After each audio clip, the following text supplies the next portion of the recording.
Baik, selamat sore, selamat datang dalam webinar kolaborasi mengajar implementasi Kampus Merdeka yang diselenggarakan oleh program studi manajemen Universitas Dianapura dengan program studi manajemen pemasaran pariwisata di Universitas Pendidikan Indonesia.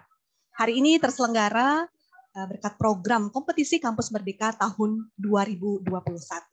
Iya, terima kasih kami ucapkan kepada narasumber kita yang luar biasa pada hari ini, Ibu Dr. Rini Andari, SPD, SE Par MM, yang merupakan dosen di Universitas Pendidikan Indonesia, dan juga Bapak Dr. Iwayan Ruspendi, SEMA, dosen Universitas Dianapura.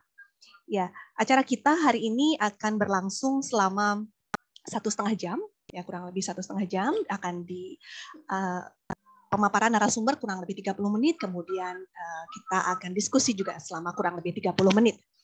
Baik, untuk mengawali acara kita pada sore hari ini, kami mohon kesediaan dari Bapak Dekan Fakultas Ekonomika, Bisnis, dan Humaniora Universitas Dianapura, Bapak Dr.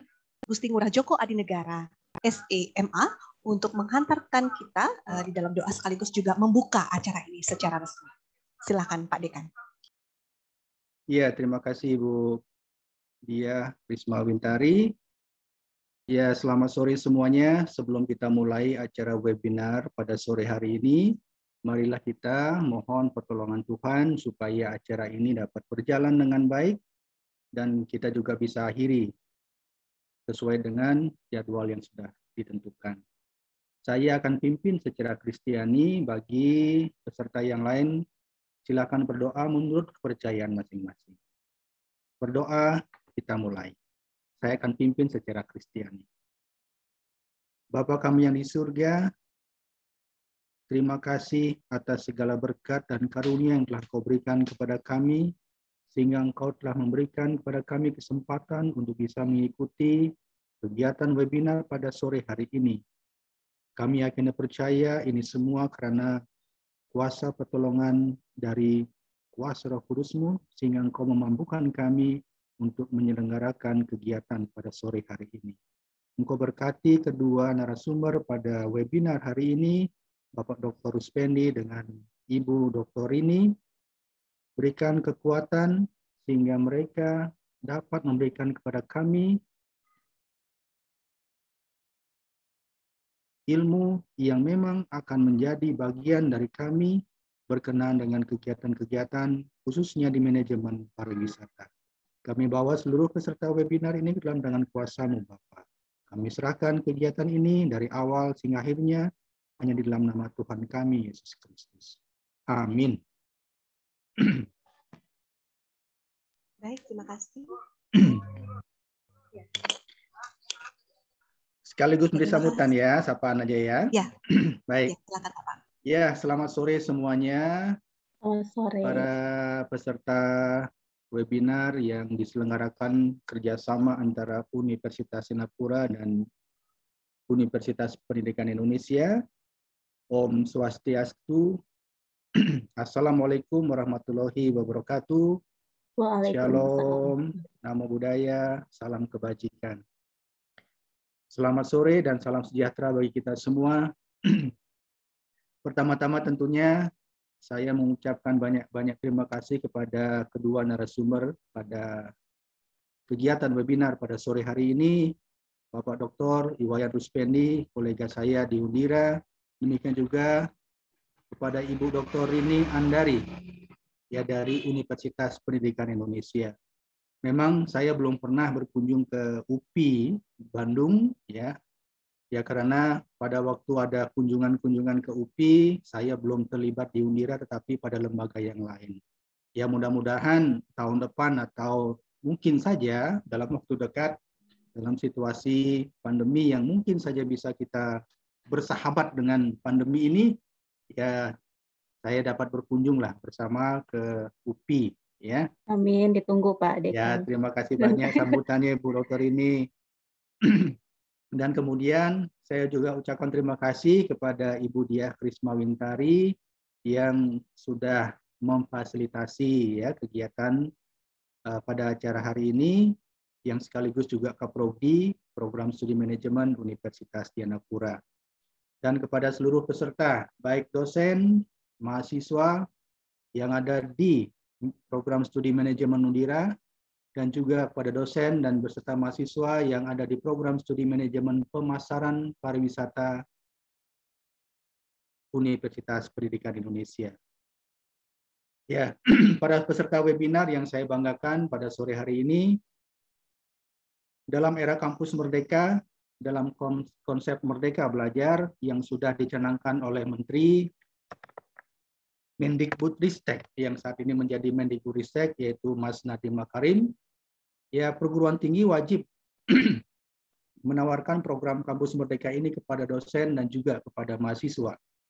Ya tentunya dengan tujuan agar dosen dan mahasiswa dapat meningkatkan wawasan, keterampilan, pengetahuan, dan sikap mereka, dan juga tentunya memiliki kompetensi ya untuk mereka akan bawa dalam mereka bekerja nanti. Nah itu yang kita bisa lihat dari apa yang menjadi tersirat dari pesan Mas Nadiem Makarim. Nah kegiatan mahasiswa dan dosen tidak hanya dibatasi di kampus, ya, tetapi dapat dilaksanakan juga di luar prodi dan juga di luar kampus. Ya, dosen dan mahasiswa dapat bersinergi dengan kampus lain dan juga dengan dunia usaha, dengan dunia industri dalam proses meningkatkan indikator kinerja mahasiswa dan juga dosen. Nah, salah satu kegiatan hari ini adalah salah satu kegiatan implementasi dari Kampus Merdeka, Merdeka Belajar ini. Ya, jadi ini adalah hal yang langkah awal untuk bisa terus mengimplementasikan apa yang menjadi keinginan ataupun yang sudah diwacanakan oleh Mas Nadiem Makarim. Nah, salah satu kegiatan hari ini adalah bagian dari implementasi tersebut. Ya, jadi tema webinar hari ini adalah kolaborasi mengajar implementasi Merdeka Belajar. Nah, saya sebagai dekan tentunya saya sangat mengapresiasi kegiatan webinar ini dan saya berharap kepada seluruh peserta yang ada lewat Zoom meeting ini akan mendapatkan wawasan baru dan juga bermanfaat bagi proses akademik selanjutnya. Saya mengucapkan sekali lagi terima kasih kepada narasumber ya pada webinar hari ini. Ya siapa tahu nanti untuk kedepannya UPI yang menjadi host, kami yang akan menjadi peserta, atau kebalikannya ini akan tentu sangat membantu kami ya kerjasama di antara perguruan tinggi yang ada di Bali dan juga di Bandung. Nah ini tentunya kolaborasi ini akan terus kita tidak hanya dengan prodi manajemen tetapi dengan prodi-prodi yang lain.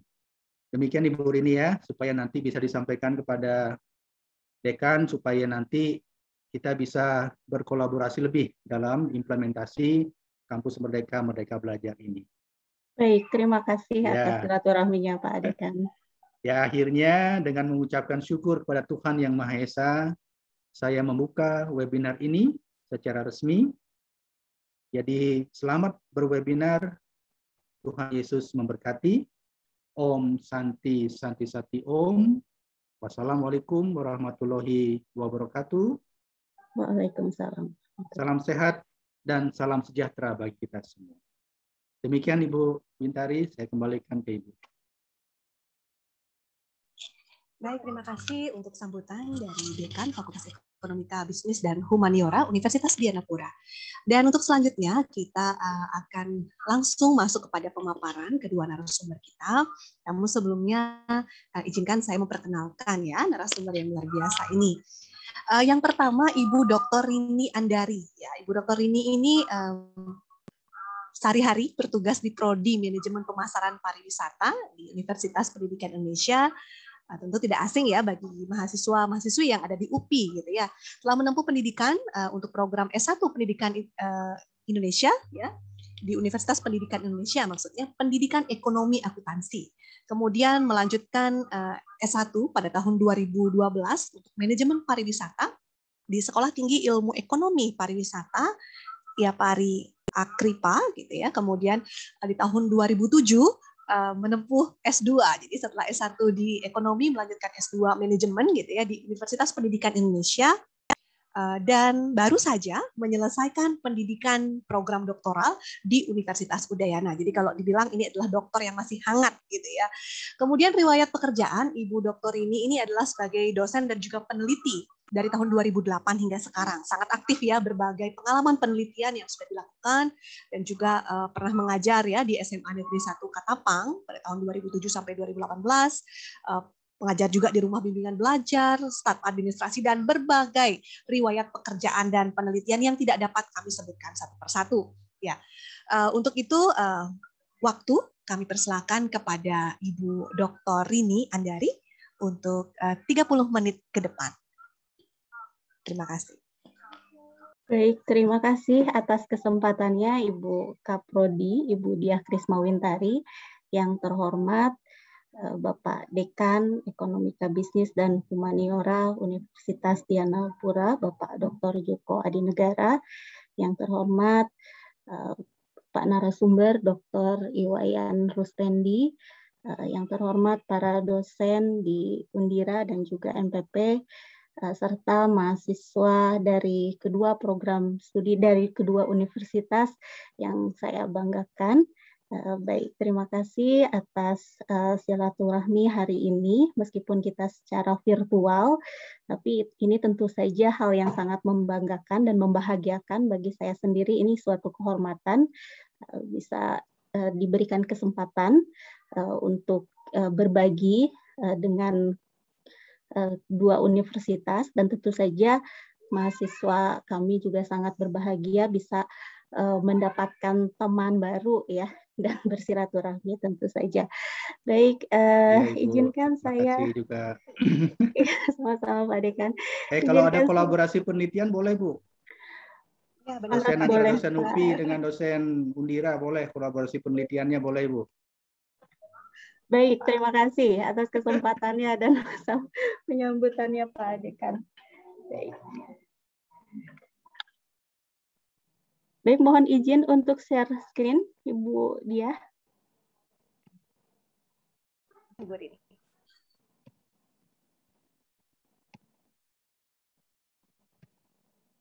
Apakah sudah bisa terlihat? Sudah, dengan jelas. Iya. Baik, karena program studi kita itu adalah program studi manajemen di Universitas Dianapura yang terdiri dari berbagai konsentrasi, dan salah satunya adalah konsentrasi tourism, dan begitu juga di UPI, mahasiswa yang mengikuti webinar hari ini adalah dari program studi manajemen pemasaran pariwisata.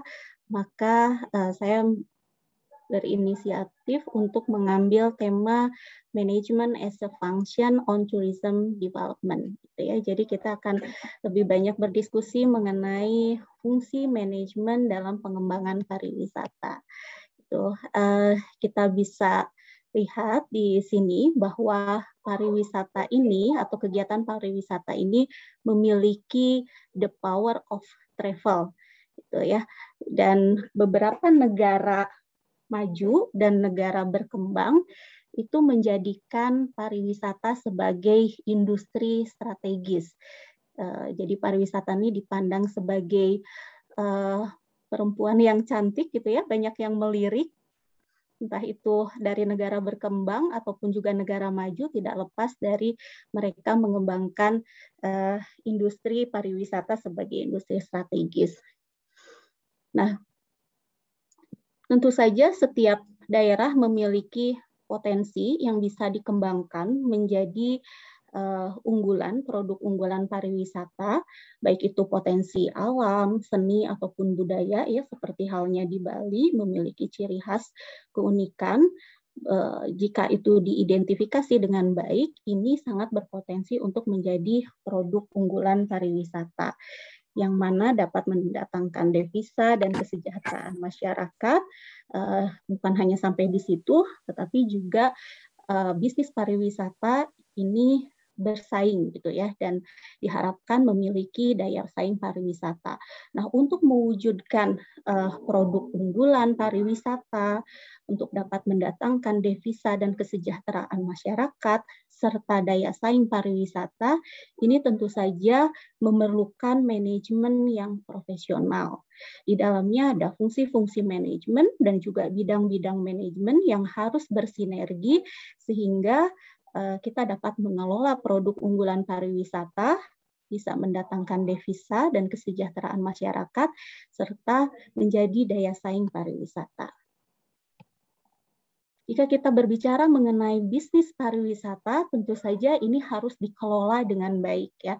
Dari Kompasiana ini menjelaskan, melaporkan bahwa kegagalan perusahaan ataupun organisasi ini banyak yang disebabkan oleh ketidakmampuan dan kurang pengalaman dalam hal manajerial. Itu disampaikan oleh Small Business Reporter, hampir 90% organisasi ataupun perusahaan yang mengalami kegagalan dalam pengelolaannya itu karena memang kurang pengalaman dalam manajerial. Majalah Forbes juga menjelaskan bahwa perusahaan ataupun organisasi yang menerapkan manajemen secara profesional ini hampir selalu berhasil. Nah, bisnis pariwisata ini adalah bagian daripada tourism economic dimension, di mana ketika kita memandang ini suatu bisnis, itu ya, kita melihatnya harus dari dua sisi, yaitu supply side. Jika di dalam ekonomi kita mengenal supply side atau penawaran itu dari perusahaan gitu ya sebagai produsen, dan kalau di dalam pariwisata ini tentunya tourism industry, dan demand side itu dari sisi permintaan. Kalau di dalam ekonomi kita mengenalnya itu dari konsumen gitu ya, atau datang dari permintaan konsumen. Tentu saja di dalam pariwisata ini berasal dari wisatawan. Nah, supply side dan demand side ini memerlukan ataupun juga menawarkan yang namanya produk. Dan produk ini di dalam bisnis merupakan hal yang sangat penting, baik itu bisnis berskala kecil maupun berskala besar. Dan tujuan daripada bisnis, termasuk dari bisnis pariwisata, itu adalah going concern. Jadi supaya bisnis ini terjamin keberlangsungannya di dalam industri pariwisata, termasuk pada masa pandemi saat ini. Bagaimana mereka bisa bertahan, ini tentu saja memerlukan yang namanya kombinasi fungsi manajerial dan juga bidang-bidang manajemen, di antaranya paling tidak bidang pemasaran, keuangan, dan sumber daya manusia, ini harus bersinergi dengan baik, seperti itu. Sehingga bisnis pariwisata ini bisa dikatakan berhasil ya. Nah, bisnis ataupun industri pariwisata atau juga kinerja pariwisata yang berhasil ini bisa terlihat gitu ya, indikatornya itu dari volume wisatawan, jumlah kunjungan wisatawan ya. Lalu kemudian juga pengeluaran wisatawan dan lama tinggal wisatawan. Ya, selama misalnya wisatawan ini betah ya, seperti turis-turis asing yang ada di Bali itu kan nggak pulang-pulang gitu ya. Nah, ini kelihatan bahwa mereka itu betah tinggal di Bali ya sampai berbulan-bulan seperti itu. Mudah-mudahan tidak memberikan dampak negatif, tetapi juga dampak positif ya bagi masyarakat setempat gitu. Nah, indikator pariwisata yang ini terdiri dari the number of tourists ya, tourist expenditure, dan juga length of stay. Ini paling banyak digunakan sebagai indikator kinerja pariwisata. Padahal ada indikator-indikator yang lain ya, kalau kita compare dengan sustainable tourism atau pariwisata berbasis keberlanjutan ya, yang nanti juga mungkin lebih banyak dibahas oleh Bapak Dr. Wayan, itu bukan ini mungkin ya indikatornya, tetapi lebih ke bagaimana bukan hanya dilihat dari perspektif ekonomi, tetapi juga harus menjaga yang namanya keberlangsungan kelestarian alam dan juga sosial gitu ya. Tapi kalau dalam perspektif ekonomi ini biasanya indikatornya ini. Nah, lalu kemudian ketika kita berbicara mengenai bisnis pariwisata itu dia karena salah satu sektor yang tadi ya yang diandalkan, terus kemudian juga tingkat persaingannya itu ketat, saat ini yang namanya permintaan pariwisata ini banyaknya wisatawan atau konsumen itu ingin dideliver dengan secara cepat, terus kemudian juga murah dan tidak menimbulkan defect itu ya. Nah, bisnis pariwisata itu apa saja di dalamnya? Apakah destinasi atau akomodasi atau transportasi gitu ya. Nah, ternyata ketika kita menyebutkan bahwa bisnis pariwisata itu akomodasi, itu seperti orang yang ditutup matanya terus memegang gajah gitu ya. Nah, yang kepegang itulah yang disebutkan, padahal tidak melihat bahwa bagian-bagian yang lain tuh banyak begitu ya. Nah, jadi what is tourism industry gitu ya. Kita paham bahwa yang namanya industri itu adalah a number of firms that produce similar goods and services and therefore they are in competition with one another. Di situ ada kata kuncinya similar gitu ya. Jadi perusahaan yang memproduksi barang dan jasa yang mirip atau sama. Nah, di dalam pariwisata kok nggak sama, akomodasi atau hotel apa produknya gitu ya, destinasi apa produknya, transportasi kan produknya sangat totally different gitu ya, tapi ini disebut industri pariwisata. Nah, ternyata industri pariwisata ini unik, berbeda dengan industri yang lainnya yang memproduksi barang dan jasa yang similar. Industri pariwisata ini orientasinya adalah perusahaan ataupun organisasi yang dapat memberikan jasa, layanan, ataupun juga berupa produk yang dapat memenuhi kebutuhan dan keinginan wisatawan. Nah, itulah yang dikelompokkan sebagai industri pariwisata. Oke, baik. Selanjutnya, tourism and destination. Ya, jadi kalau kita berbicara mengenai pariwisata, ini kok hampir sering dibolak-balik gitu ya, kadang destinasi, kadang pariwisata, dan ternyata memang destinasi itu merupakan bagian dari pariwisata dan sering dikaitkan dengan kepariwisataan karena aktivitas pariwisata banyak dilakukan di destinasi gitu ya. The most of tourism activities take place in the destination. Jadi memang destinasi ini seperti core produknya gitu di dalam pariwisata ya. Kita mengetahui bahwa yang namanya konsep pariwisata itu adalah movement of people to destination outside their normal place of work and residence gitu ya. Di sana ada perpindahan orang baik itu individu maupun kelompok dari tempat asalnya, dari tourist origin menuju ke destination, dan dia nggak ujug-ujug langsung ke destinasi itu menikmati daya tarik ya, tetapi ketika dia melakukan perjalanan itu sejumlah sektor itu bergerak gitu ya, dia mengkonsumsi dia memerlukan akomodasi, mengkonsumsi makanan dan minuman, memerlukan transportasi. Jadi banyak sektor yang terlibat, sehingga mengapa pariwisata disebut industri yang multiplier effect gitu, ya, memiliki efek yang luar biasa terhadap kegiatan ekonomi. Selain itu, ternyata pariwisata juga dapat dipandang oleh atau dapat dipahami dari berbagai disiplin ilmu. Berarti pariwisata ini termasuk yang interdisipliner ya. Di antaranya bisa dikaji dari business and management, dari marketing gitu ya, dan juga tentu saja dari ekonomi gitu ya. Nah, karena memang komprehensif ya sifatnya. Nah, ketika kita menyebutkan bahwa pariwisata ini destinasi, konsep destinasi itu sendiri bukan hanya tempat yang batas-batasnya itu secara administratif gitu ya. Itu juga benar, misalnya Bali gitu ya, Bandung kan sudah jelas wilayahnya itu terbatas dengan administratif.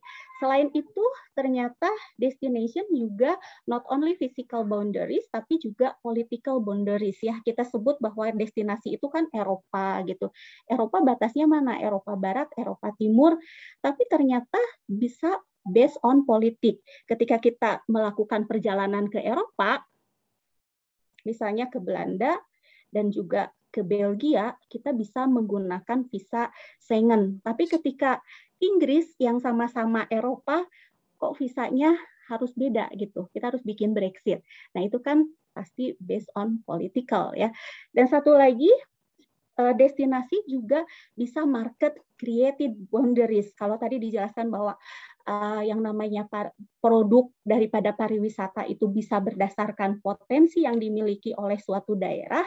Nah, ternyata daerah yang tidak memiliki potensi yang sifatnya given gitu ya, seperti alam ataupun juga kekayaan budaya, ini mereka bisa membuat bisa market created gitu ya, seperti misalnya membuat event gitu ya, atau destinasi wisata buatan yang lainnya seperti tadi yang dijelaskan, yang disebutkan Bapak Dr. Wayan ya, floating market itu kan, itu danaunya kan buatan ya, tetapi bisa mendatangkan banyak wisatawan. Oleh karena itu, mengapa kok negara ataupun wilayah-wilayah yang tidak memiliki potensi alam dan budaya, tetapi dia bisa leading dalam tourism. Nah, ini pasti karena unsur yang lain ya, diantaranya adalah itu tadi manajemen yang baik. Gitu, ya. Jadi belum tentu negara yang potensinya banyak itu dia bisa memiliki destination competitiveness yang baik. Ya. Nah, di sini dijelaskan bahwa suksesnya destinasi wisata ini sangat tergantung daripada daya tariknya, karena tidak ada daya tarik pasti tidak ada yang namanya kegiatan pariwisata ya. Terus kemudian ketersediaan fasilitas ya, kita tahu misalnya Singapura dengan fasilitas yang luar biasa, meskipun kecil gitu ya negaranya, destinasinya juga tidak begitu beragam seperti di Indonesia, tapi jumlah wisatawannya sebelum pandemi kita lihat negara kita lebih di bawah Singapura ya. Nah, ternyata itu fasilitasnya, kemudian accessibility-nya. Nah, di sisi lain ditekankan oleh Ortega bahwa to create a successful tourism destination needs to be managed by planning and coordination among stakeholders at every step of its development. Gitu. Yang paling penting di sini adalah dikelola dengan baik ya, memerlukan manajemen yang profesional dari tahapan perencanaan dan juga koordinasi dengan para stakeholder, karena pariwisata itu tidak bisa dikembangkan sendiri gitu ya. Tadi seperti Pak Wayan bilang misalnya itu Pak Ferry ini hebat gitu ya, bisa meng-create attraction ya, daya tarik atau destinasi floating market di sana. Tetapi stakeholder yang lain itu tetap harus dikoordinasikan, karena di situ ada DMO ya, ada government as a DMO, ada pemerintah sebagai destination management di situ. Kalau tidak ada izin, tidak taat kepada regulasi pemerintah setempat, ini daya tarik tidak bisa dikelola dengan baik gitu ya, seperti itu. Nah, lalu kemudian konsep manajemen, pasti mahasiswa di sini sudah paham ya, apa itu manajemen itu ya, apakah ilmu ataukah seni ataukah proses ya. Ternyata Robin and Coulter menjelaskan bahwa manajemen is a process. Marie Volker Polet menjelaskan bahwa manajemen is an art gitu ya. Lalu kemudian manajemen juga sebagai ilmu yang di sana baik manajemen itu sebagai proses, seni dan juga ilmu yang dapat mensinergikan sumber daya gitu ya untuk mencapai tujuan organisasi ataupun perusahaan secara efektif dan efisien. Gitu. Efektif di sini dijelaskan oleh Peter Drucker adalah do the right thing, sedangkan efisien ini adalah mengerjakan dengan benar atau doing thing right gitu ya. Dan fungsi-fungsi manajemen yang kita tahu ya, dasarnya itu dari yang dijelaskan oleh George Terry, ada POAC ya, planning, organizing, actuating, and controlling, serta bidang-bidang manajemen itu SDM, pemasaran, operasi, manajemen keuangan, dan mungkin manajemen informasi itu sangat diperlukan, disinergikan untuk mengelola sumber daya ya, supaya bisa mencapai tujuan perusahaan secara efektif dan efisien. Berikut merupakan fungsi-fungsi daripada manajerial. Apakah hanya POAK saja gitu ya? Ternyata kan banyak ya. Ada leading, juga ada directing, ada innovating. Tapi kalau di rangkum ya, sebetulnya yang POAK yang dijelaskan oleh Cuk Terry ini mewakili daripada coordinating, reporting, innovating, dan representing gitu ya. Nah, tadi manajemen sebagai sains, ini karena apa? Karena memang bisa memberikan prosedur ataupun tahapan yang sistematis untuk mengambil keputusan, sehingga kita tidak perlu trial and error bagaimana supaya sukses mengelola organisasi begitu ya. Namun juga manajemen sebagai seni itu tidak kaku seperti itu gitu ya, yang prosedural, yang sistematis itu, tetapi juga bisa melalui pendekatan intuisi dan juga pengalaman. Nah, di dalam pariwisata yang dikelola itu adalah sumber daya ya, sama dengan manajemen pada umumnya, tetapi di sini sumber daya yang dikelola adalah sumber daya bidang pariwisata melalui fungsi-fungsi manajemen yang tadi perencanaan, pengorganisasian, actuating, dan controlling. Tujuannya adalah untuk mencapai tujuan organisasi yang efektif dan efisien. Mbak Win, mohon diingatkan jika terlalu lama, kita boleh diskusi kalau misalnya ini karena pasti anak. Lanjut saja Bu Rini. Iya, mohon diingatkan saja. Baik. 10 menit lagi silahkan. Oh ya, oke. Di sini ada 3 bidang manajemen yang sangat diperlukan di dalam pengelolaan pariwisata. Itu tentunya adalah pemasaran ya, di mana filosofi pemasaran itu adalah sebagai center itu ya, ataupun juga bagaimana kita memahami apa yang menjadi kebutuhan daripada wisatawan atau konsumen. Jadi bagian pemasaran itu bukannya bekerjanya ketika promosi saja, tidak, tetapi jauh sebelum produk itu di-create atau diciptakan, itu departemen marketing itu harus mengadakan yang namanya research untuk meeting the needs of customer ya, untuk memahami apa yang menjadi kebutuhan dan keinginan daripada konsumen. Nah, selain itu juga yang menjadi hal yang harus ada, departemen yang harus ada itu adalah finance ya, karena di dalam keuangan ini adalah bagaimana kita memahami bagaimana organisasi ini mengelola pendapatan dan juga pengeluarannya atau beban ya.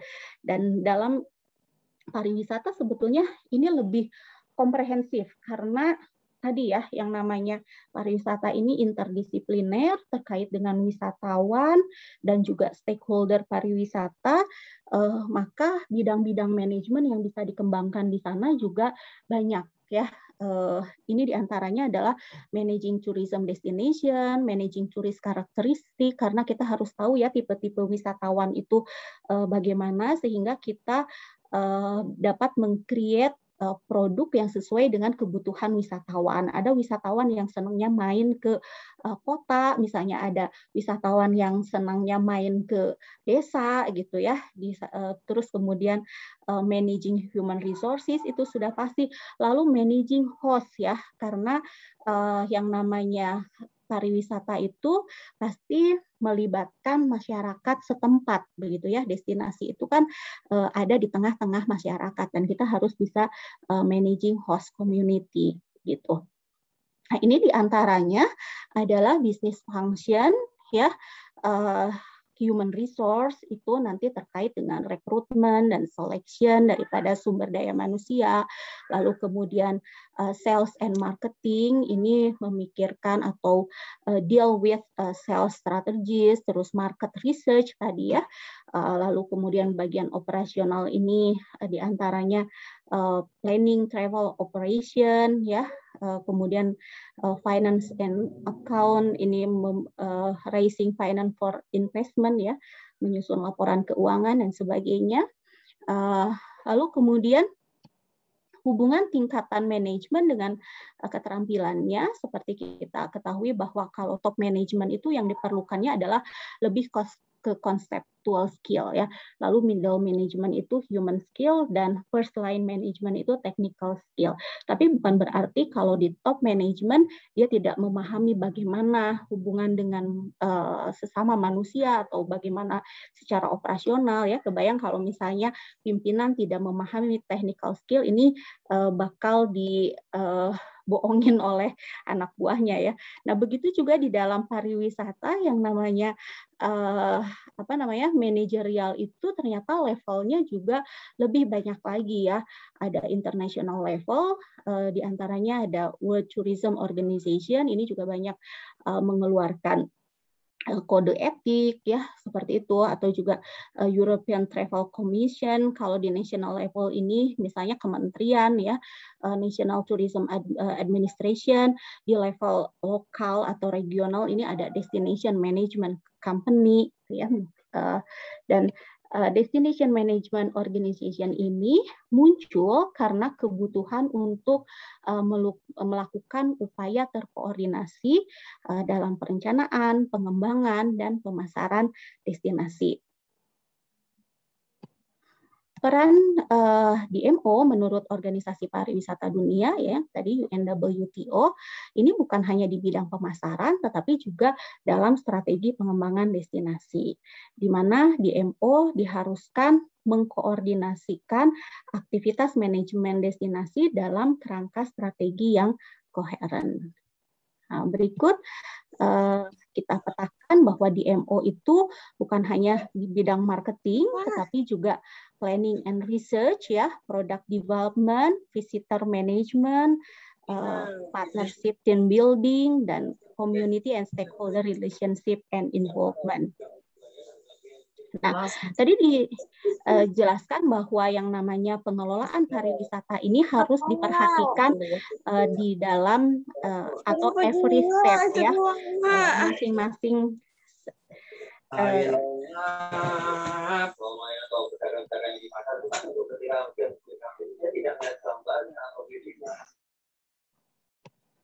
jadi level daripada pengembangan pariwisata atau destinasi ini berbeda-beda ya. Kalau di dalam pemasaran atau manajemen itu dikenal dengan PLC ya, Product Life Cycle. Kalau di dalam destinasi ini ada destination life cycle gitu ya, dari mulai eksplorasi, nanti kemudian involvement, development, consolidation, stagnation ya. Kalau misalnya destinasi itu sudah mencapai stagnasi dan kemudian di sana tidak dilakukan upaya-upaya, ini jika dibiarkan akan menuju decline. Maka menurut Butler ya di sini harus adanya rejuvenasi, yaitu upgraded attraction gitu ya, lalu juga menggali lagi apa yang menjadi sumber daya yang dapat dikembangkan begitu ya.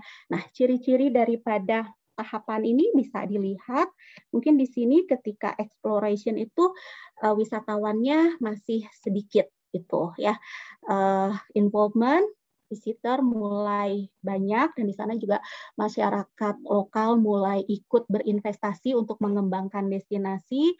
Kemudian pada tahapan development visitor sudah mulai tidak begitu tinggi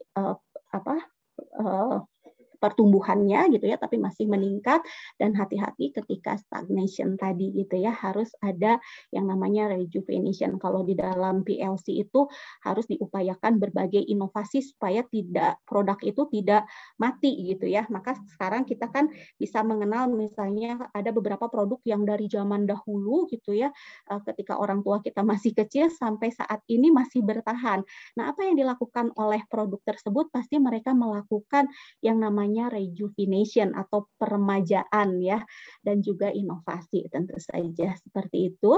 Nah, karena keterlibatan sektor dalam pariwisata itu banyak ya, maka yang disebut dengan produk pariwisata itu bukan hanya tadi akomodasi atau juga transportasi, tapi yang disebut dengan tourism produk itu adalah kombinasi ya, kombinasi dari services and commodities ya. Jadi kalau ditanya misalnya produk pariwisata ini barang atau jasa, ternyata memang combination ya di antara keduanya.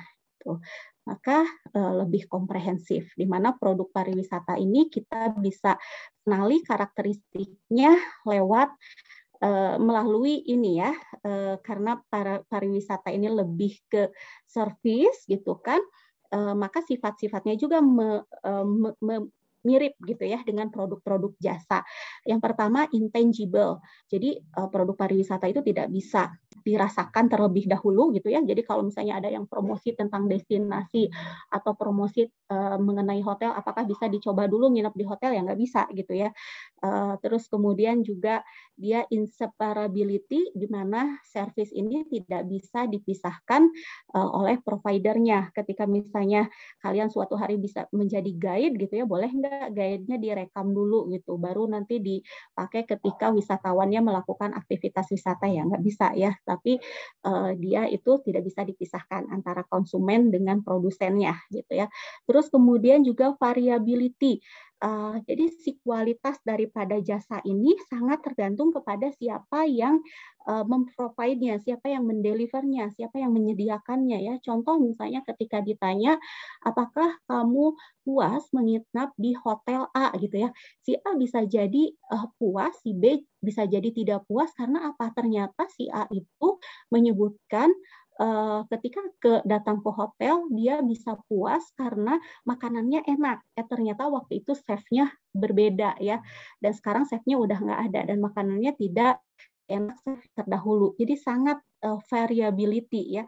Oleh karenanya dikembangkan di industri pariwisata gitu ya, termasuk di hotel itu adalah taat terhadap SOP ya, supaya bisa mirip ya, nggak misalnya karyawan ini terlalu ramah, nggak boleh terlalu ramah, senyum-senyum terus gitu ya, atau juga terlalu jutek juga nggak boleh. Maka dikembangkanlah yang namanya SOP untuk meminimalkan yang namanya variability. Yang terakhir adalah perishability, bahwa service itu cannot be stored ya, nggak bisa disimpan. Nah, nggak bisa disimpan, misalnya hotel nih punya 70 kamar dan tingkat okupansinya saat ini misalnya hanya 70%. Nah, 30% dijual untuk besok, nggak bisa. Besok beda lagi gitu ya. Oke, dan ini yang terakhir, bahwa untuk menciptakan daya saing pariwisata itu tadi ya bisa berdasarkan bisa mengidentifikasi daripada resources ataupun sumber daya yang dimiliki, baik itu berupa sumber daya alam maupun juga heritage gitu ya. Tapi ini merupakan sumber daya yang memiliki komparatif advantage gitu ya, untuk bisa dia memenangkan suatu persaingan, itu diperlukan yang namanya competitive advantage ya, harus melalui pengelolaan yang baik, melalui kerjasama stakeholder ya, diantaranya ini adalah government dengan industri pariwisata ya, lalu memperhatikan situation of condition dan juga demand gitu. Jadi lebih komprehensif memang kalau misalnya kita melihat bagaimana untuk menjadikan destination ini memiliki competitiveness ya. Mungkin ini adalah the main element of destination competitiveness yang bisa diperhatikan oleh para DMO di setiap level destinasi gitu. Oke, baik, terima kasih. Mungkin itu yang bisa saya sampaikan sementara. Jika ada hal-hal yang perlu didiskusikan, boleh. Terima kasih kesempatannya, Ibu Diah Trismawintari. Ya, terima kasih Bu Dokter ini ya, pemaparannya sangat lengkap ya dari bagaimana manajemen ya sebagai fungsi dari pengembangan pariwisata. Baik, nanti untuk sesi diskusi kita akan buka setelah Bapak Dr. Iwayan Ruspendi ya. Sebelumnya izin ya saya memperkenalkan Bapak Dr. Iwayan Ruspendi. Ya, Bapak Dr. Iwayan Ruspendi Junaidi SEMA. Ya, saat ini sebagai kepala bagian pembelajaran, ini masih yang lama ya. Saat ini sebagai ketua program studi di D3 Manajemen Pemasaran Digital dan juga sebagai dosen di Prodi Manajemen ya. Kemudian ya telah menyelesaikan pendidikan di S1 ekonomi ya, S1 ekonomi, kemudian menyelesaikan juga S2-nya di Jerman ya, kemudian S3-nya di Satya Wacana. Ya. Kemudian banyak sekali berbagai pengalaman penelitian yang beliau sudah lakukan, termasuk juga ikut dalam hibah-hibah dari pemerintah ya, cukup aktif dalam penelitian dan pengabdian. Beliau juga ikut dalam menulis buku ya, jadi beberapa buku dan juga selain jurnal internasional yang aktif untuk ditulis ya. Selain itu juga ada berbagai pengalaman di bidang wirausaha. Nah, mungkin nanti juga akan disampaikan ya. Dan Bapak Ruspendi juga concern di bidang community based tourism. Nah, sekarang kami beri kesempatan Bapak Dr. Iwayan Ruspendi Junaidi SEMA untuk menyampaikan materi community based tourism selama kurang lebih 25 menit ke depan ya Bapak. Terima kasih. Silakan Bapak Ruspendi.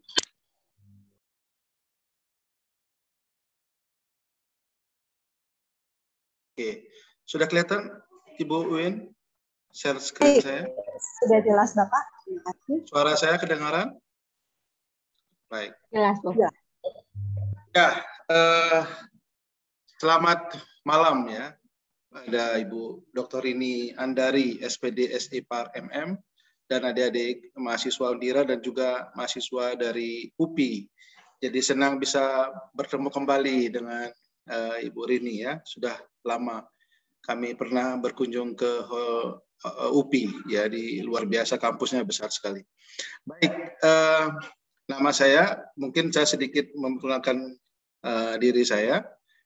Singkatnya, yang penting yang perlu saya sampaikan yang sudah disampaikan oleh Bu Win tadi sebagai moderator. Terima kasih Bu Win atas waktunya. Nah, ini pengalaman saya sebagai general manager di 3 hotel ini menjadi hal yang menjadi penting bagi saya dalam mengajar di Prodi Manajemen Dianapura, khususnya perhotelan dan bisnis pariwisata. Yang pertama itu Hotel Puri Anggrek Restoran, yang kedua itu Dianapura Beach Resort and Spa, dan Laras Asir Resort and Spa. Dan ini membuat pengetahuan saya tentang hotel menjadi lebih lengkap. Nah, pada waktu saya ke UPI itu saya masih menjabat sebagai Wakil Rektor 2 di bidang keuangan dan operasional di tahun 2014-2019. Oke, ini istri saya yang cantik, ya mungkin saya bangga, jadi saya harus sampaikan ini anak saya 3. Nah, ini usaha kami, usaha Rumah Makan Soto Kuali Solo. Jadi Bu Rini dan kawan-kawan UPI dan mahasiswa dan dosen UPI silahkan nanti berkunjung ke Bali di Rumah Makan Soto Kuali Solo. Jadi ini keluarga milik dari kami. Jadi di Kerobokan sudah beroperasi 4 tahun. Tetapi karena COVID agak susah sekarang sehingga usaha ini menjadi tutup ya. Nah, ini usaha keluarga Ses Hotel kami. Jadi kami memiliki Legian Swiss Bell Hotel. Jadi karena kami saya awalnya sebagai GM dan terus mencari uang untuk owner. Jadi saya berpikir bahwa kenapa nggak membuat sebuah hotel sendiri, yaitu akhirnya kami keluarga besar mendirikan Hotel Swiss Bell di Legian Kute. Jadi adik-adik mahasiswa, nah Ibu Rini, mungkin adik-adiknya suruh PKL mungkin di sini ya. Siapa tahu ada kesempatan untuk magang dosen di Swiss Bell. Ya, ini dari pakai drone dari atas kami ambil. Ya. Saya tidak panjang lebar tentang diri saya karena sudah disampaikan oleh Ibu Diah Wintari, kaprodi saya yang luar biasa cantik. Nah, berikut ini kita akan banyak melihat contoh-contoh atau gambar-gambar.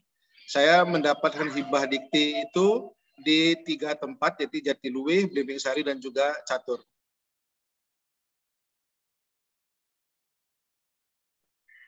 Oke, ini agak gangguan sedikit. Baik. Mengenal konsep community based tourism. Apa itu community based tourism ya? Nggak bisa gerak. Ya. Bolehkah saya memutar satu video yang mungkin supaya adik-adik mahasiswa bisa melihat? Singkat saja.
Ya, saya stop saja karena waktu mungkin tidak terlalu banyak.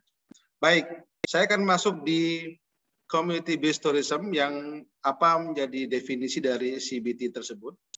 Jadi pelibatan partisipasi masyarakat dalam proyek pengembangan pariwisata. Ya, definisi dari CBT itu banyak sekali. Ada yang mengatakan bahwa CBT itu adalah community based tourism atau pariwisata berbasis masyarakat, model pengembangan pariwisata. Jadi CBT sangat berbeda dengan pariwisata mass atau mass tourism.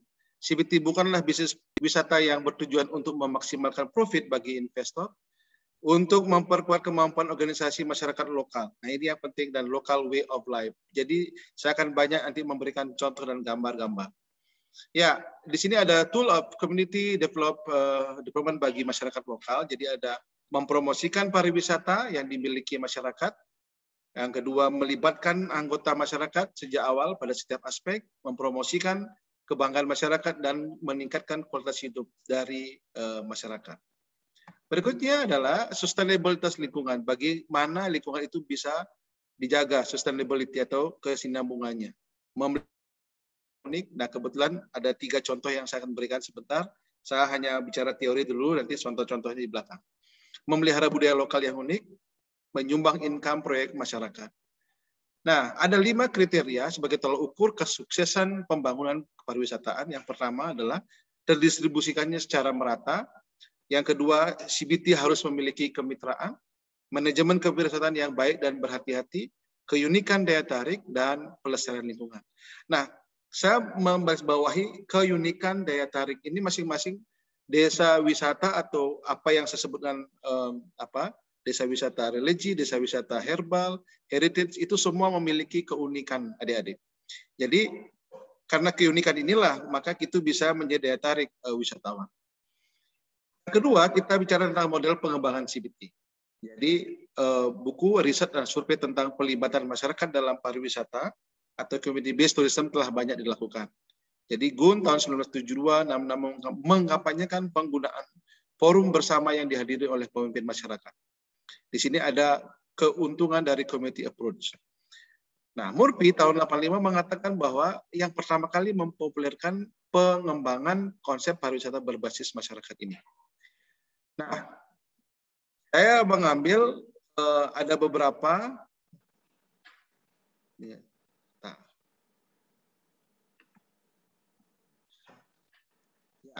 mengidentifikasikan prioritas pembangunan yang dilakukan penduduk lokal. Tadi saya sudah menyampaikan bahwa bagaimana keunikan sebuah tradisi atau budaya itu menjadikan daya tarik sehingga wisatawan baik mancanegara maupun wisatawan Nusantara bisa datang, ya. Mempromosikan budaya lokal atau hasil olahan lokal, melibatkan penduduk lokal dalam industri, investasi, partisipasi penduduk dalam event-event dalam kegiatan yang luas. Nah, di sini menarik di Blimbing Sari ini nanti saya jelaskan bahwa ada tari dari daerah Jembrana yang dipakai untuk menyambut tamu. Ya, produk wisata untuk mengembangkan identitas lokal dan mengatasi problem yang muncul sebelum pengembangan yang lebih jauh. Nah, saya lebih banyak langsung masuk ke kolaborasi ini dulu, ya. Proses kolaborasi itu yang dilakukan di Blimbing Sari, di mana saya mendapatkan hibah beberapa waktu lalu itu ada problem setting dengan mengidentifikasikan stakeholder kunci dan isu, direction setting dengan berbagai interpretasi kolaboratif, mengapresiasi tujuan umum, strukturisasi dan implementasi, dan institusionalisasi. Nah, supaya pelaksanaan CBT dapat berhasil dengan baik, ada elemen-elemen CBT yang mesti harus diperhatikan. Yang pertama itulah sumber daya alam, sumber daya budaya, organisasi-organisasi masyarakat. Nah, di sini ada POK Darwis atau kelompok sadar wisata, manajemen, dan pembelajaran atau learning. Ya, ini saya ambil contoh sekarang. Ada 3 contoh, mungkin adik-adik mahasiswa melihat ini desa wisata Blimbing Sari, desa wisata Catur, dan desa wisata ada yang disebut dengan Pangelipuran, ya. Jadi sejarah dari desa wisata Blimbing Sari ini mungkin kalau saya cerita panjang sekali, saya kira sejarah desa Blimbing Sari ini yaitu 400 hektar yang diberikan cuma-cuma pada tahun 1939. Ini saya melakukan penelitian di sini memang, sehingga kami mendapatkan mewawancarai informan pada waktu itu, dan sebelum Indonesia merdeka, tanah itu sebesar seluas 400 hektar itu sudah menjadi milik. Jadi sebelum gereja Bali pun ada di sana, sudah ada desa ini.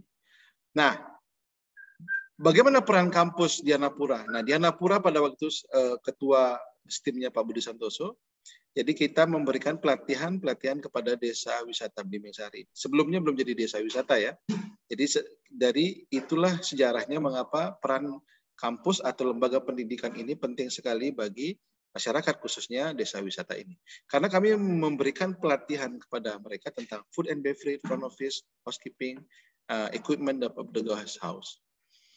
Di total semua di Blimbing Sari itu adalah 200 couple sekarang ya, atau sekitar 200 kakak. Jadi lokasinya di provinsi di Bali Barat, provinsi Bali. Jadi tahun 1939 itu diberikan sebelum Indonesia merdeka, dan memang di sana populasi beragama Kristen. Ya, tetapi yang menarik ini adalah masih menggunakan adat Bali atau budaya Bali. Nah, ini yang menjadi keunikan di sana. Nah, kolaborasi yang bagus antara pemimpin dan pemimpin gereja maupun pemimpin desa, ini yang saya sebutkan ada 4 elemen yang ditemukan dalam penelitiannya saya, yaitu spiritual element, entrepreneurship, work ethic, dan leadership. Jadi keempat pilar ini yang digerakkan oleh kepemimpinan. Nah, kepemimpinan ini yaitu pemimpin desa, artinya pemerintah, dan juga pemimpin gereja yang dalam hal ini para pendeta yang menjadi ketua dalam organisasi tersebut, dan dia berkolaborasi. Nah, ini salah satu contoh trekking yang ada di Blimbing Sari, dan desa wisata ini diresmikan tanggal 25 Desember 2012. Jadi dia sudah menjadi desa wisata. Nah, penduduk mendapatkan penghasilan sebagai pengelola lahan, pengusaha, penyedia layanan dan hasil bumi, dan karyawan. Jadi mereka memiliki beberapa produk lokal yang dijual pada masyarakat, pada wisatawan mancanegara. Nah, pariwisata berbasis komunitas memungkinkan wisatawan untuk menemukan habitat dan satwa liar lokal, pertanian, serta merayakan menghormati budaya, ritual, dan kebijaksanaan tradisional. Nah, ini gambar-gambar yang kami ambil pada saat ini sebelum corona atau pandemi COVID ya.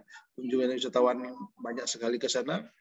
Ada catatannya di Pok Darwis itu bahwa dari Malaysia, Singapura, Australia, Belanda, Jerman. Wawancara tersebut kami sudah lakukan kemarin memang pada saat kami melakukan penelitian. Nah, ini jarak ya dari Denpasar, kalau ada di mahasiswa dari Undira maupun UPI, itu sekitar 120 km dari Denpasar ke Bali Barat, Blimbing Sari. Jadi di sini ada petanya, ini memang saya mengreka-reka ini karena saya melihat dan saya gambar sendiri. Hasil gambar saya sendiri, saya melihat bahwa inilah lokasi 400 hektar itu yang ada. Jadi ada 2 titik. Memang di sini ada gereja yang besar yang menjadi sentral, ini adalah Blimbing Sari. Karena ada objek wisata Grojogan, Taman Nasional Bali Barat, Blimbing Sari yang sekarang luar biasa. Ada semacam Dufan ya, dunia fantasi ya, tetapi skupnya skala kecil di desa. Ya, trekking aktivitas banyak sekali ya, wisatawan mancanegara yang datang ke sana. Ini kegiatan yang kami sempat ambil, dokumentasikan. Mereka ada banyak macam trekking, ada panjang, pendek, dan menengah. Tergantung dari wisatawan yang mengambil trekking yang mana. Jadi ada yang panjang, jalurnya beda. Pendek juga ada jalur yang menengah. Nah, ini ada salah satu di Grojogan ini ada, ya saya sebut bukan kolam ya, tapi ini orang-orang bisa berenang di sini. Nah, ini kolam renang yang ada di Waterjona yang dimiliki salah satu warga masyarakat. Ini luar biasa. Ini salah satu daya tarik ya, mengapa menjadi wisatawan mancanegara juga bisa hadir, dan juga wisatawan Nusantara. Religion activities ya, mereka memiliki kegiatan di awal bulan. Jadi setiap minggu pertama mereka menggunakan baju Bali, adat Bali. Nah, walaupun dia Kristen, lihat gedungnya saja seperti pura. Jadi ini yang menarik bagi wisatawan juga. Jadi bentuknya seperti pura dan mereka menggunakan bahasa Bali dalam beribadah. Ini local activities, mereka memiliki usaha madu, jadi sempat ya ke hutan itu memang jauh sekali, tetapi menarik sekali saya menemukan sumber air di sana yang ditunjukkan oleh informan kami. Bagaimana desa ini menjadi hidup gara-gara itu. Desa memiliki sistem water yang luar biasa bagus sehingga semua masyarakat mendapatkan air. Sebelumnya kering sekali. Nah, ini yang menyebabkan desa itu menjadi desa yang maju. Ada lokal bisnis, jadi ada banyak sekarang dengan adanya air yang bersih tadi, semua kebunnya luar biasa, hewan-hewannya mendapat minuman yang cukup dan tanamannya menjadi subur.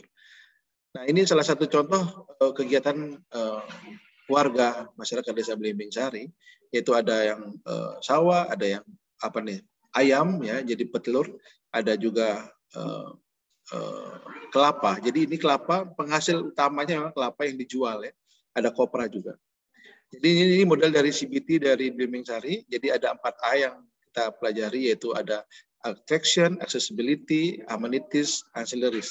Jadi ini menjadi model dari Belimbing Sari Tourism Village ya. Kalau kita lihat atraksinya luar biasa. Di sini ada coconut, kakao, honey, ada usaha tadi yang saya sebutkan tadi ya. Saya kira ini menjadi simpulan dari yang sampaikan tadi di awal.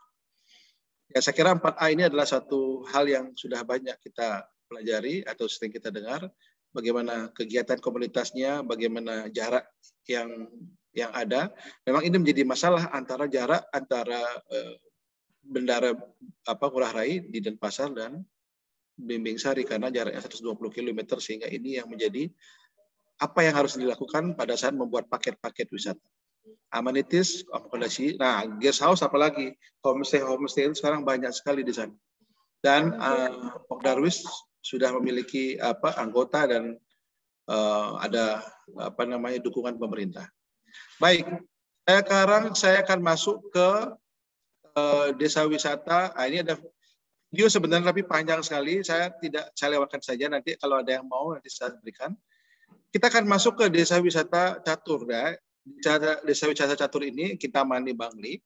Jadi ini ada koran yang memang peran dari Undira ini memberikan pelatihan kepada pemuda dan juga UP2K, PKK dan juga Pokdarwis. Nah, ini menarik. Mengapa ini menjadi desa wisata yang kemarin dapat juara? Yaitu yang pertama, mereka memiliki potensi alam. Sama dengan Belimbing Sari, ada mirip-mirip sedikit ya. Ada trekking, ada jalan pendek, menengah dan panjang. Di sana gereja, kalau di sini pura, jadi ada air suci yang bisa diabadikan atau dilihat oleh para wisatawan atau wisatawan mancanegara atau wisatawan mancanegara. Nah, di desa catur ini ada kopi jempol dan wisata selfie. Saya naik di atas dan kita berfoto. Nah, ini juga menarik. Kenapa saya sebut menarik? Karena di sini ada coffee drink yang dia miliki itu bisa meningkatkan juga kualitas kesejahteraan dari hasil penjualan kopi tersebut. Wisata selfie dan ini tadi saya sudah sampaikan di atas, ada hasil olahan produk lokal, waluh ini. Jadi, ini peran lembaga pendidikan lagi sekali bahwa bagaimana sumber daya lokal itu dikembangkan. Ini waluh ini luar biasa jajan. Ini Ibu Andra ya yang kemarin sempat ke sana, yang di bawah ini ada fotonya sedang belanja, ada hasil souvenir dan juga hasil olahan produk lokal dari desa wisata Catur. Nah, ini pelestarian lingkungan. Apa yang disampaikan di teori di awal bahwa ada pelestarian lingkungan, kebersihan lingkungan ini sangat penting. Nah, ini salah satunya masyarakat dia menjaga kebersihan lingkungannya. Subak Abian, Catur Paramita, ini adalah unit usaha produktif. Jadi mereka menyebutkan dirinya Catur Paramita Subak Abian. Nah, kebetulan saya menjadi ketua salah satu hibah. Jadi kebun ini dimiliki oleh kampus kami, yaitu Universitas Dianapura, dengan 60 are dibeli oleh kampus kami dan menjadi tanaman herbal. Ada jeruk, ada macam-macam di sini ya. Kebetulan setiap saya ke sana pasti bawa jipang, sayur, kol, macam-macam ya. Ada jeruk, ada lupa saya nama buahnya itu, asam sekali. Dan ini menarik sekali buat ibu-ibu PKK di sana, mereka merubah produk lokal ini dan itu bisa dijual. Nah, itu menarik bagi wisatawan. Nah, salah satu ini yang memakai selendang ini adalah putra-putri kampus yang kebetulan menang atau lolos dalam 10 besar lah, sehingga diajak ke sini untuk melihat bagaimana desa wisata. Yang di atas itu ada TVRI yang datang ke sana untuk syuting kegiatan UP2K bersama ibu perbekal kami. Nah, ini kelompok wanita tani ini penting juga. Jadi kalau di Blimbing Sari itu ada kelompok Darwis atau kelompok sadar wisata. Ini ada kelompok wanita tani yang ibu-ibu khususnya diketuai oleh Ibu Ana yang menjadi ketua KWT ini, sehingga ibu-ibu penggerak PKK ini dilatih untuk menciptakan suatu produk lokal yang ada di sana. Ini ada visitor center yang menjadi pusat ya. Kalau tamu datang ke sana diberikan tempat untuk pertama kali mereka tiba mendapat informasi di sana dengan penyambutan baik tari maupun tradisional maupun tari kontemporer. Ya, desa wisata. Nah, desa wisata Jatiluwe yang ketiga ini kebetulan Bu Win juga pernah ke sini ya bersama-sama dengan Pak Rai, Pak Rektor kami, dan kebetulan kami juga mendapatkan hibah di sini. Kami juga melakukan beberapa pelatihan dan luar biasa. Mengapa ini menarik daya tarik wisatawan mancanegara maupun Nusantara? Karena pertama ada sawah terasering. Nah, ini ada air terjunnya. Saya terus terang aja awalnya saya nggak mau ke bawah ya, air terjun ini memang jauh dari parkir mobil saya. Tapi karena Ibu Win bilang, ayo Pak Rus, ya saya jadinya ikut kaprodi yang perintah, jadi saya harus turun ya. Oke. Nah, ini dari beberapa foto yang kami ambil dari website ya. Yang berikutnya Desa Wisata Pingau. Nah, ini Tabanan. Saya awalnya ke sana gara-gara Desa Kopi, adik-adik mahasiswa. Desa Kopi itu saya lihat di web, wah ini bagus, saya ke sana. Dan saya bersama tim keluarga ya, dari keluarga besar kami makan di sana, minum, bertemu dengan pengusahanya atau pemiliknya. Dan akhirnya kami bincang-bincang, apakah kami bisa melakukan bertemu dengan desa adat ataupun perbekal, sih kami memiliki komunikasi yang baik. Dan saya yakin dan percaya ke depan ini akan menjadi objek objek untuk hibah dikti kami yang tahun 2020. Baik, yang terakhir Desa Wisata Penglipuran. Oke, ini untuk saya lagi berapa hubungin? Sebentar ya. Oke, Desa Wisata Penglipuran. Menariknya apa, uniknya? Kiri kanan dari kalau kita lihat ini rumahnya sama, mirip semua. Dan mereka memiliki loloh ya, jadi produk lokal yang diolah untuk kesehatan. Nah, kesimpulan dari apa yang saya sampaikan di atas bahwa CBT atau Komite Tourism menempatkan masyarakat sebagai pelaku utama melalui pemberdayaan masyarakat dalam berbagai kegiatan pariwisata. Sehingga manfaat kewisataaan sebesar-besarnya diperuntukkan bagi kesejahteraan masyarakat. Nah, konsep CBT ini tujuan yang ini adalah pemberdayaan sosial ekonomi komunitas dan meletakkan nilai lebih dalam pariwisata khususnya kepada para wisatawan. CBT akan melibatkan masyarakat. Adik-adik mahasiswa ini kembali lagi ingat ya. CBT, Community Based Tourism, ini pariwisata berbasis masyarakat. Jadi masyarakat ini dasarnya. Ya, jadi pembuatan keputusan dalam perolehan bagian pendapatan terbesar secara langsung dari kehadiran para wisatawan itu masyarakat yang menikmati, menciptakan kesempatan kerja, mengurangi kemiskinan, dan membawa dampak positif terhadap pelestarian lingkungan dan budaya asli desa. Nah, kebetulan di Blimbing Sari itu memang sebenarnya ada alat musik ya. Saya lupa taruh di mana itu. Terus di Jegok namanya ya. Nah, pada akhirnya diharapkan akan mampu menumbuhkan jati diri dan rasa bangga dari penduduk setempat yang tumbuh akibat peningkatan kegiatan pariwisata. Ini merupakan konsep ekonomi kerakyatan yang real di masyarakat, hasilnya langsung dinikmati oleh masyarakat. Konsep ini lebih mementingkan dampak pariwisata terhadap masyarakat dan sumber daya lingkungan. CBT muncul dari strategi pengembangan masyarakat dengan menggunakan pariwisata sebagai alat untuk memperkuat kemampuan organisasi masyarakat pedesaan. yang mengelola sumber daya pariwisata dengan partisipasi masyarakat setempat. Terima kasih. Kembalikan kepada Ibu Win. Tuhan memberkati kita semua. Silakan kalau ada yang mau diskusi atau ditanya, monggo.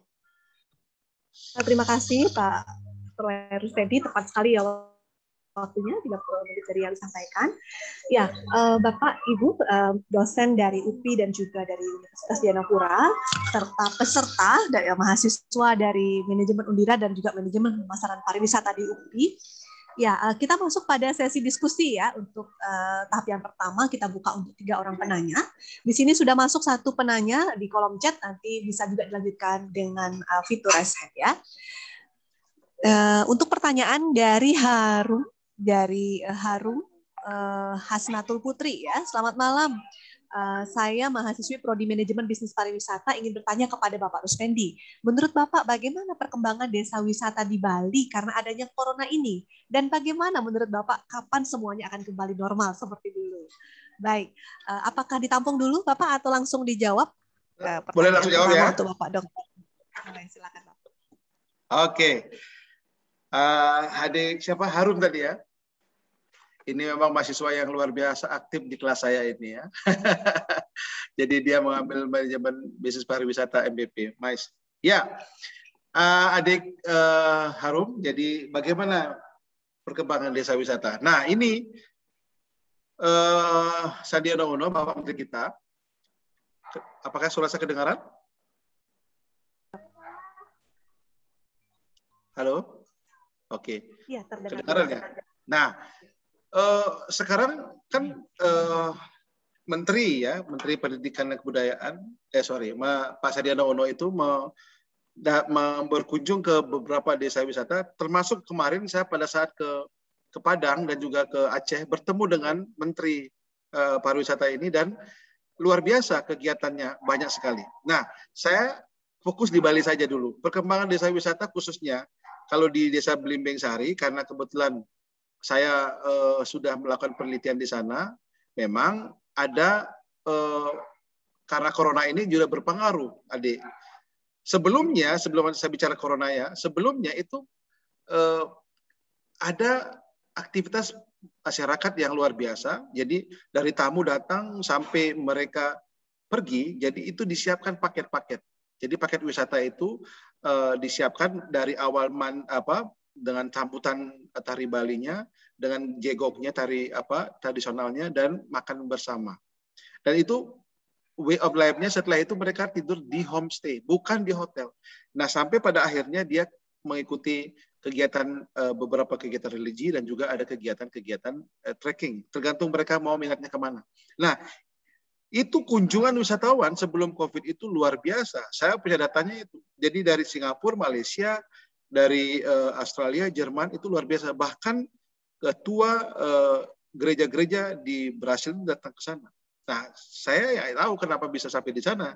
Tapi intinya saya sebagai peneliti saya mengatakan bahwa ini luar biasa. Nah, ada masalah nggak? Oh, pasti ada. Masalahnya di mana? Masalahnya adalah pada saat awalnya memang desa wisata itu belum dipromosikan, semua orang nggak mau. Apa yang dibuat oleh pemimpin kita nih? Tetapi pada saat wisatawan datang dan banyak income, tamu-tamu nari, ya penari-penari dapat dan uang masyarakat dari makanan konsumsi, dari homestay, semua berebut akhirnya. Nah, makanya diatur oleh kelompok sadari wisata atau yang disebut dengan Pok Darwis. Nah, Pok Darwis ini pun juga ada permasalahan juga. Nah, saya tahu karena saya melakukan wawancara. Ada 3 orang, ya. Bu Win nggak usah disebutkan orangnya nanti ya, karena Bu Win tahu saudaranya JS2 di sana. Jadi mereka ini karena banyak tamu yang datang, mereka memindahkan atau memblok ya homestay di sini gitu ya, si A gitu ya, yang BC-nya nggak dikasih. Nah, itu salah satu kelemahan yang terjadi. Sehingga pemerintah desa, khususnya Bapak John Roni sebagai kepala desa, Belimbing Sari harus bersikap adil dan merata. Tidak boleh hanya di blok sana saja.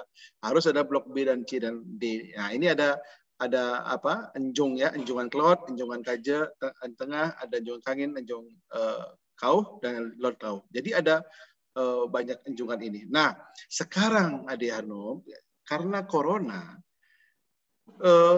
bagaimanapun juga saya kira wisatawan mancanegara, wisatawan Nusantara tidak diperbolehkan datang ke Bali kan, sehingga itu pasti berdampak, berpengaruh kepada wisatawan desa wisata. Jangankan desa wisata, hotelnya Pak Ruspendi yang di Swiss Bell di Kuta saja itu yang milik keluarga kami itu tidak ada tamunya, alias tutup itu ya. Tetapi karena pemerintah itu baik sekali, dia memberikan dana bantuan kepada hotel untuk mengelola, untuk membuka hotelnya, jadi dikasih 200 juta untuk membuka hotelnya. Nah, sekarang bagaimana caranya? Nah, inilah sekarang kami dari lembaga pendidikan, khusus ini usulan saja kepada pemerintah, dan saya kira pemerintah pasti juga akan melakukan ini. Misalnya kita harus membuat e-tour atau lomba mahasiswa untuk mengikuti e-tour ini. Jadi Blimbing Sari, Desa Catur, Desa Pinga, Desa Pelipuran, kita buat e-tournya. Jadi semuanya menggunakan virtual sekarang, nggak mau. Jadi kita membuat video itu dan kita upload. Nah, dan saya kira diunggah. Nah, ini Kementerian Pariwisata ini harus juga bekerja sama dengan semua lembaga pendidikan, tidak hanya di Bali tapi seluruh Indonesia. Sehingga dengan adanya begini, mereka juga bisa menikmati desa wisata melalui virtual. Saya kira itu, Bu Win, masukan saya. Terima kasih. Baik, terima kasih.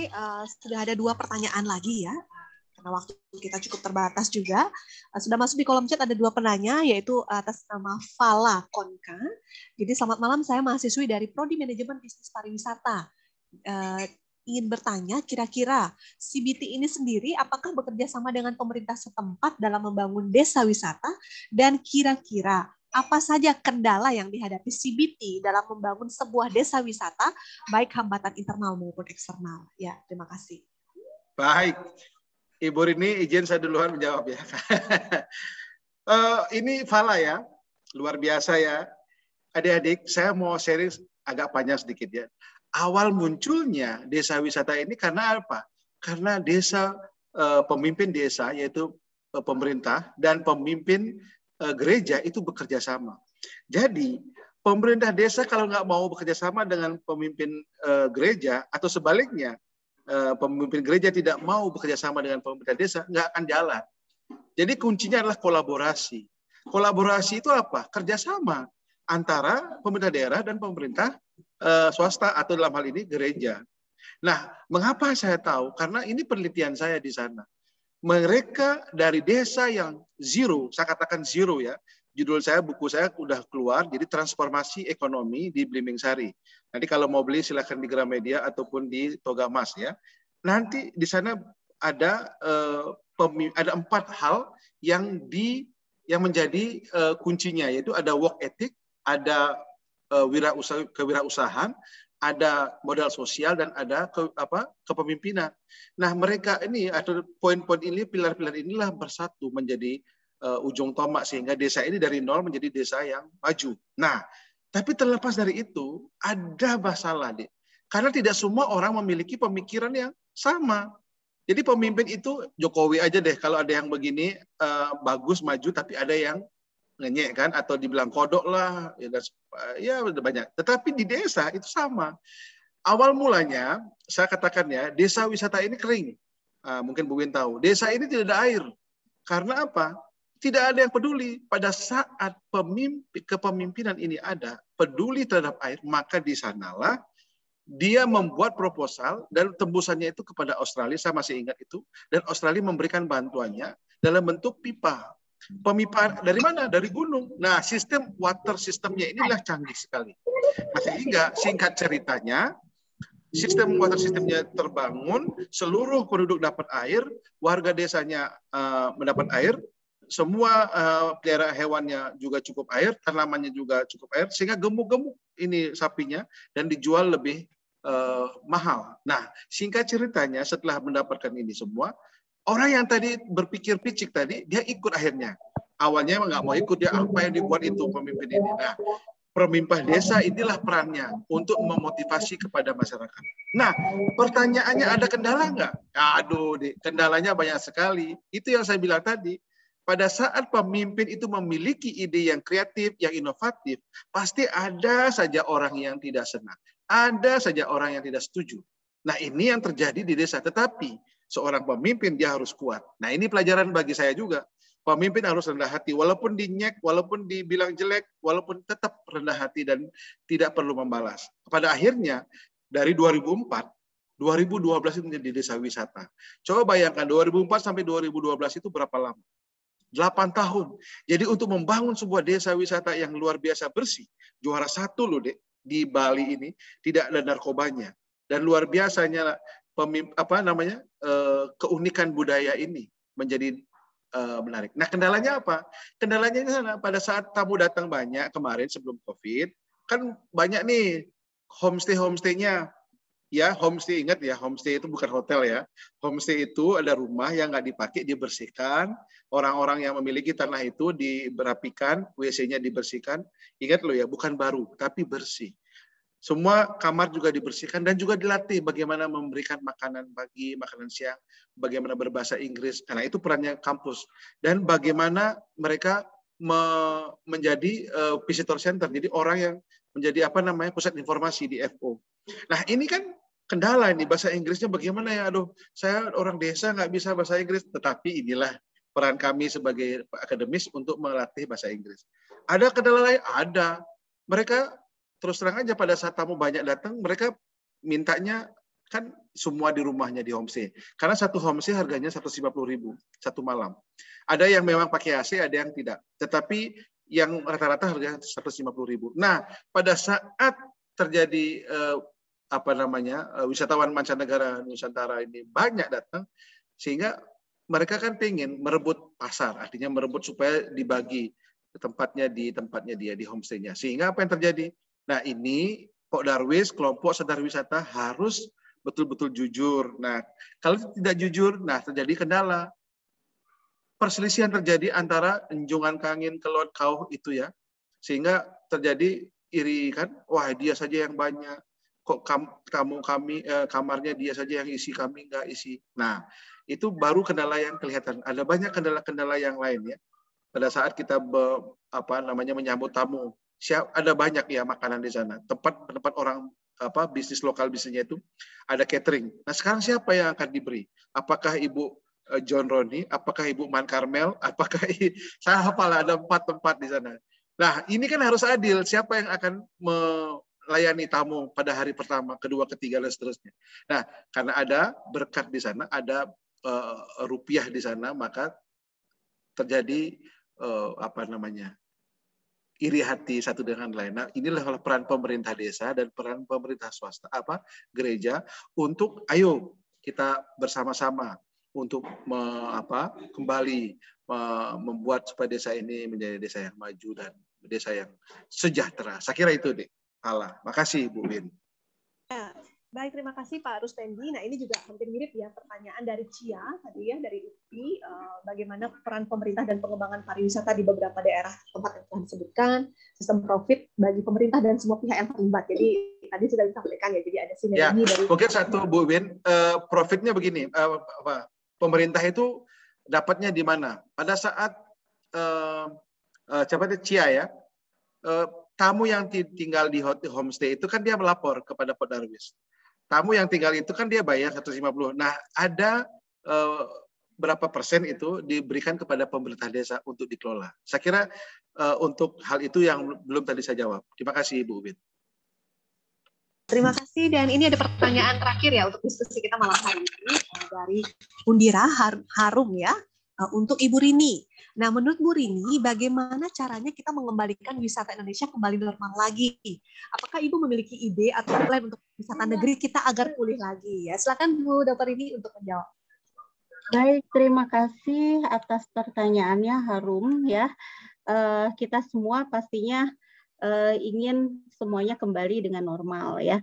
Namun karena ini pandemi ini bukan hanya terjadi di Indonesia saja, tetapi ini juga terjadi secara global ya. Tentu saja pariwisata ini pengelolanya tadi levelnya internasional, nasional maupun juga regional itu memberikan arahan ya terkait dengan perjalanan pariwisata. Nah, pada saat ini kita mengetahui bagaimana arahan dari UNWTO gitu ya, bahwa pariwisata ini harus menekankan kepada pariwisata yang sifatnya quality tourism ya. Jadi di alam terbuka begitu ya, yang bisa diminimalisir yang namanya penularan COVID-19 itu ya. Dan juga kebijakan pemerintah di level nasional di negara kita saat ini juga mengupayakan bagaimana bahwa pariwisata ini pulih segera, terutama mengedepankan keamanan dan kenyamanan bagi wisatawan ya. Ada beberapa penelitian yang menyatakan bahwa memang ada perspektif yang berbeda ya dari wisatawan asing dan wisatawan domestik, di mana mereka memiliki perceive of risk yang berbeda ya. Jadi kalau wisatawan mancanegara itu memang cenderung dia lebih berhati-hati di dalam risiko kesehatan ya. Ini adalah nomor pertama, sehingga apa yang diupayakan oleh pemerintah saya kira ini sudah tepat ya. Saatnya pada masa pandemi ini kita bersiap diri, berbagai sektor itu menyiapkan bagaimana supaya wisatawan itu nyaman ya dan merasa aman ketika datang ke suatu destinasi dengan menyiapkan berbagai sertifikasi ya, itu sebagai bentuk assurance ya atau jaminan daripada sektor-sektor pariwisata. Dan ke depannya jika ini sudah ditempuh oleh berbagai sektor pariwisata ya, atau tourism provider gitu ya, ini mereka akan siap. Dan ketika pemerintah misalnya menerapkan untuk taruhlah seperti pemerintah Singapura ya yang berdamai dengan pandemi COVID-19 ini gitu ya, mengapa mereka berani mengambil keputusan seperti ini? Karena memang sektor-sektor yang lain tuh siap gitu. Nah, di negara kita memang saatnya ini berbenah ke quality tourism, lalu kemudian ke sertifikasi mengenai keamanan dan kenyamanan kepada wisatawan, sambil menunggu kepada kebijakan pemerintah apakah pariwisata ini kapan akan segera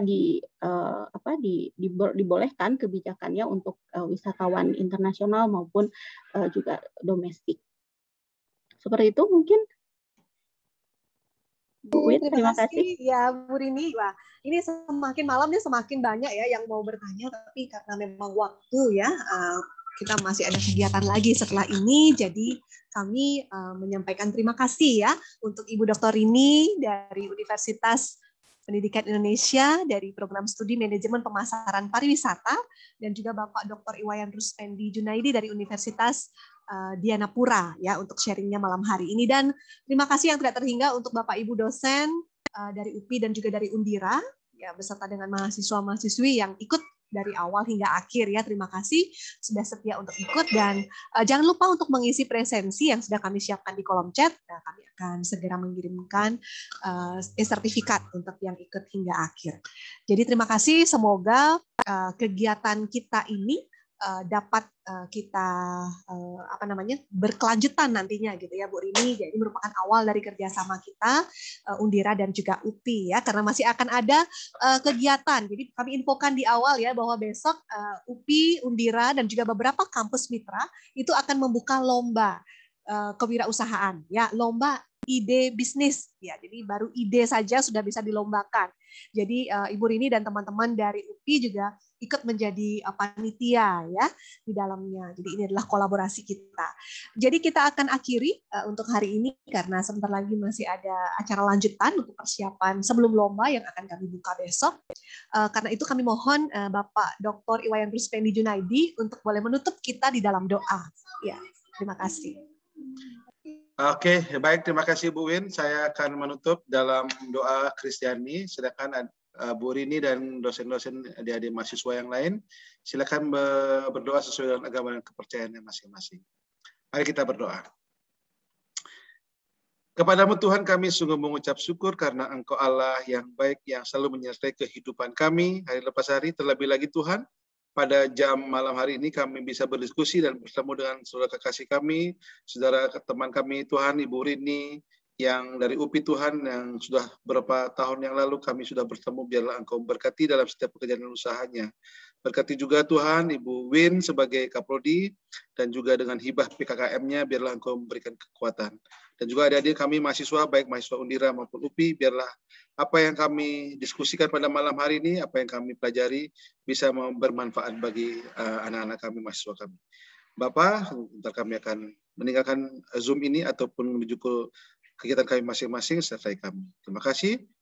Kami bawa doa ini kepada Tuhan kami Yesus Kristus. Haleluya. Amin. Terima kasih Bu Win. Terima kasih Pak Ruspendi, dan kami mohon untuk dokumentasi, mohon untuk membuka videonya ya, open cam semua. Ya tadi beberapa kami sudah ambil gambarnya, tapi kami berharap bisa open cam semua. Mohon kerjasamanya. Ya, kameranya dibuka semua adik-adik.